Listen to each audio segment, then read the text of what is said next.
ഈ യുദ്ധം തുടങ്ങുന്നത് എന്തിനു വേണ്ടിയിട്ടാണ്? ഇറാനിൽ റെജീം ചേഞ്ച് ആവശ്യപ്പെട്ടിട്ടാണ്. അപ്പോൾ ഈ യുദ്ധം തുടങ്ങുന്നതിന് മുമ്പ് റെജീം ചേഞ്ച് ആവശ്യപ്പെട്ട് ഇറാനിൽ പ്രകടനങ്ങൾ നടക്കുന്നുണ്ടായിരുന്നു. നമ്മൾ മനസ്സിലാക്കണം, ഇറാനിൽ ആക്ച്വലി പ്രകടനങ്ങൾ ഉണ്ടായിരുന്നു. അവിടെ ഈ സിസ്റ്റം മാറണമെന്ന അഭിപ്രായമുള്ള ഒരുപാട് ആളുകളുണ്ട്. പക്ഷേ യുദ്ധം തുടങ്ങിയ ശേഷം എന്താ സംഭവിക്കുന്നത്? ആ ആളുകൾ പോലും ഭരണകൂടത്തോടൊപ്പം നിന്ന് നമുക്ക് ഈ വിദേശ അതിക്രമത്തെ എതിരിടണം എന്നൊരു നിലവാരത്തിലെത്തി ഇറാൻ റെജീം എന്തായി? നേരത്തെ ഉള്ളതിനേക്കാൾ പവർഫുൾ ആവുകയാണ് ചെയ്തത്. നേരെ തിരിച്ച് റെജീം ചേഞ്ചിന് വേണ്ടി എവിടെയാണ് പ്രകടനം നടക്കുന്നത്? അമേരിക്കയിലാണ്. അമേരിക്കയിൽ റെജീം ചേഞ്ചിന് വേണ്ടിയുള്ള ഈ നോക്കിങ്സ് 3 ആണ് ഇപ്പോൾ നടന്നത്. കഴിഞ്ഞ വർഷം ജൂണിൽ നടന്നു. പിന്നെ ഇങ്ങേരുടെ ഫസ്റ്റ് ടേമിൽ 2017 ഫസ്റ്റ് ടേമിൽ 2017 വെച്ചാൽ അദ്ദേഹം പ്രസിഡൻ്റായി ഏതാനും ആഴ്ചകൾക്കകം തന്നെ അത് നടന്നു. അപ്പോൾ അതിൽ നമ്മൾ കാണണം 2017 5 മില്യൺ ആളുകളാണ് പങ്കെടുത്തത്. കഴിഞ്ഞ വർഷം 2025 അത് 6 മില്യനായി. ഈ വർഷം അത് 9 മില്യൺ മനുഷ്യരായി. അപ്പോൾ ജിമ്മി ഇവിടെ പറഞ്ഞല്ലോ 3.5 കോൺസെപ്റ്റ് ഡോക്ട്രിൻ, ആ ഒരു ഹാർവാർഡ് യൂണിവേഴ്സിറ്റിയിലെ ഒരു അക്കാഡമിക് ഉണ്ട്, എറിക്ക ഷനാവത്ത് പറഞ്ഞിട്ട്, അവരുടെ ഒരു തിയറിയാണത്. ഒരു പോപ്പുലേഷനിൽ 3.5 ആളുകൾ, അതിൽ വളരെ പ്രധാനപ്പെട്ട ഒരു പോയിൻ്റ് അവർ പറയുന്നത് massive sustained and non violent ആയിട്ടുള്ള അത് നോൺ വയലൻ്റ് എന്നുള്ള വളരെ പ്രധാനപ്പെട്ടതാണ്. അങ്ങനെ ഒരു നോൺ വയലൻറ്റ് സ്ട്രീറ്റ് പ്രൊട്ടസ്റ്റിന് ഇറങ്ങിക്കഴിഞ്ഞു കഴിഞ്ഞാൽ ആ റെജീം കൊളാപ്സ് ആണെന്നുള്ളതാണ് ആ തിയറി. ആ തിയറിയുടെ ശരിതെറ്റുകൾ വേറെ വിഷയം. പക്ഷേ ഇവിടെ നമ്മൾ കാണേണ്ടത് 9 മില്യൺ ആളുകൾ പങ്കെടുത്തു എന്ന് പറഞ്ഞു കഴിഞ്ഞിട്ടുണ്ടെങ്കിൽ അമേരിക്ക 340 മില്യൺ ആളുകളാണ് അവിടെ ഉള്ളത്. അപ്പോൾ 9 മില്യൺ ആളുകൾ പങ്കെടുത്തു കഴിഞ്ഞിട്ടുണ്ടെങ്കിൽ അത് പിന്നെ ഈ 3.5 ആണെങ്കിൽ 11.9 മില്യൺ ആവണം. ഇവരുടെ തിയറി പ്രകാരം 340 മില്യൺ ജനങ്ങളുള്ള ഒരു രാജ്യത്ത് 3.5 മില്യൺ ആളുകൾ പങ്കെടുക്കണമെങ്കിൽ 11.9 മില്യൺ ആളുകൾ പങ്കെടുക്കണം. ഇപ്പോൾ ഇന്നലെ എത്ര പേര് പങ്കെടുത്തു? 9 മില്യൺ പങ്കെടുത്തു. അങ്ങനെ ഏതാണ്ട് അടുത്തെത്തി കഴിഞ്ഞു എന്നാണ് ആ തിയറി പ്രകാരം, അടുത്തെത്തി കഴിഞ്ഞു എന്നുള്ളതാണ് അതിൻ്റെ അർത്ഥം. അതൊരു ഗംഭീരമായുള്ളൊരു സംഗതിയാണ്. ഇപ്പോൾ പറഞ്ഞില്ലേ 50-51 എന്ന് പറയുന്നത്, 50-51 അല്ലെ 50-50-1 എന്ന് നമ്മൾ വിചാരിക്കും നമ്മളിവിടെ കോൺഗ്രസ് CPI എന്നൊക്കെ പറയുന്ന ഒരു സംഘടനയൊന്നുമല്ല, എന്തെങ്കിലും ഒരു സ്ട്രക്ചേർഡായിട്ടുള്ളൊരു സംഗതിയല്ല. അതൊരു ഓൺലൈൻ പ്രസൻസാണ്.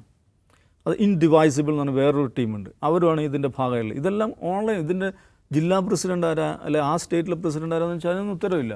ഇതെല്ലാം എ കൈൻഡ് ഓഫ് ഓൺലൈൻ ആക്ടിവിസ്റ്റാണ്.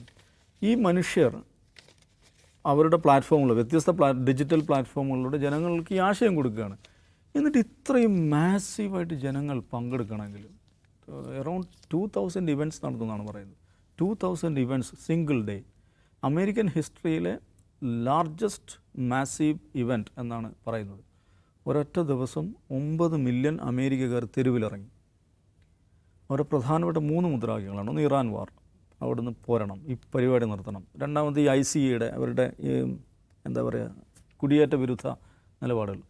മൂന്നാമത്തെ ഗുരുതരമാണ്, ഡൊമസ്റ്റിക് പൊളിറ്റിക്സിൽ ഗുരുതരമായുള്ളതാണ് എപ്സ്റ്റീൻ ഫയൽസ്. മുഴുവൻ ഫയലുകളും റിഡാക്ട് ഒന്നും ഒളിച്ചു വെക്കാതെ സമ്പൂർണ്ണമായിട്ട് പുറത്തു വിടണം എന്നുള്ളതാണ്.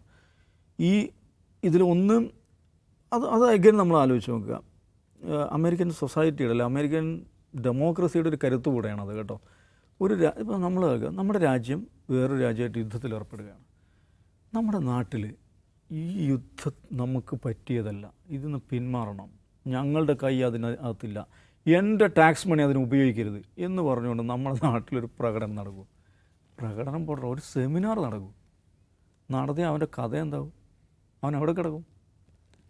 അപ്പോൾ അവിടെയാണ് നമ്മളിത് കാണേണ്ടത്. ഈ രാജ്യം, അമേരിക്ക എന്ന് പറയുന്ന രാജ്യം മറ്റൊരു രാജ്യവുമായിട്ട് ഗുരുതരമായ യുദ്ധത്തിൽ ഏർപ്പെട്ടുകൊണ്ടിരിക്കുക. അവിടെയുള്ള 9 ലക്ഷം മനുഷ്യർ തെരുവിൽ വന്ന് പറയുക.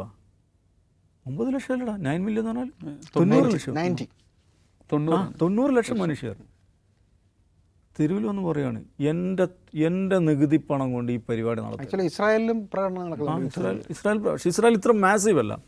മാത്രമല്ല അവിടുത്തെ ഈ പറയുന്ന പല പോളിലും കുറേ അധികം ആളുകൾ യുദ്ധത്തെ സപ്പോർട്ട് ചെയ്യുന്നുണ്ട്. പക്ഷേ ഇതൊന്ന് ആലോചിച്ചു, ഇതാ ഡെമോക്രസിയുടെ ഒരു കരുത്താണ്. അവിടുത്തെ ഒരു ഇൻറ്റേർണൽ ഡെമോക്രസിയുടെ കരുത്തായിട്ടാണ് ഒന്നാമതായി കാണുന്നത്. അപ്പോൾ ഇത്രയും കരുത്തുറ്റ ഇൻറ്റേർണൽ ഡെമോക്രസിയുള്ള ഒരു രാജ്യത്ത് ഇതേമാതിരി ഒരു ഡെല്യൂഷണൽ സെമി ലുനാറ്റിക് പ്രസിഡൻറ്റ്, അങ്ങനെയൊക്കെ എന്ത് ചെയ്യാം? സെമിയായുള്ള ലുനാറ്റിക് എന്ന് പറയുമ്പോൾ അയാളെ ഈ അസൈലത്തിൽ കൊണ്ടുപോയിടേണ്ടി വരുമല്ലോ. അപ്പോൾ അത് വളരെ പ്രധാനപ്പെട്ട ഒരു കാര്യമല്ലേ.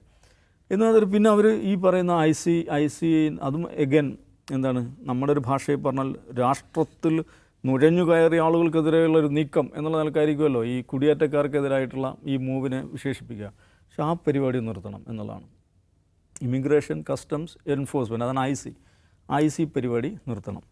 പിന്നെ എപ്സ്റ്റീൻ എന്ന് പറഞ്ഞാൽ ആ രാജ്യത്തിൻ്റെ പ്രസിഡൻറ്റ് ഭരണ നേതൃത്വം ഏറ്റവും പ്രധാനമെന്ന് കരുതുന്ന, അല്ലെങ്കിൽ രാജ്യവുമായി ബന്ധപ്പെട്ട് ഏറ്റവും പ്രധാനമെന്ന് കരുതുന്ന കാര്യങ്ങൾ അതിൽ ഞങ്ങളില്ല, ഞങ്ങളുടെ തുക, ഞങ്ങളുടെ ടാക്സ് മണി അതിലുണ്ടാകാൻ പാടില്ല എന്ന് പറയും മനുഷ്യർ രംഗത്തിറങ്ങുകയാണ്. അത് അസാധാരണമായിട്ടുള്ളൊരു സാഹചര്യമാണ്. ആ ഡെമോക്രസിയുടെ ഒരു കരുത്താണ്. അപ്പോൾ അത്രയും ഡൈനാമിക്കായുള്ളൊരു സൊസൈറ്റി അവിടെ ഉണ്ടെങ്കിൽ നിശ്ചയമായിട്ടും ഈ മനുഷ്യന് അധികാലം മുന്നോട്ട് പോകാൻ പറ്റുമെന്ന് എനിക്ക് തോന്നുന്നില്ല. അപ്പോൾ ഈ പറഞ്ഞ പോലെ അമേരിക്ക ഇവിടെ പുറത്ത് പിഴക്കുന്നു, ഇറാനിൽ പിഴക്കുന്നു, പിന്നെ ക്യൂബയിൽ സ്റ്റെപ്പ് ബാക്ക് ചെയ്യുന്നു. അകത്ത് ഇത്രയും വലിയ ഒരു ഇതുണ്ടാകുമ്പോൾ ഞാൻ തോന്നുന്നു കുറച്ചും കൂടെ നല്ല നാളുകൾ ആ നിലക്ക് അമേരിക്കക്ക് അകത്ത് ആ ഒരു നിലയിൽ നോക്കിക്കഴിഞ്ഞാൽ ആ ജനത ആ ലീഡർഷിപ്പിനെ തിരുത്തുകയും ഒരു ബെറ്റർ ഡേ സംഭവിക്കുകയും ചെയ്യും എന്ന് നമുക്ക് പ്രതീക്ഷിക്കാൻ തോന്നുന്നു.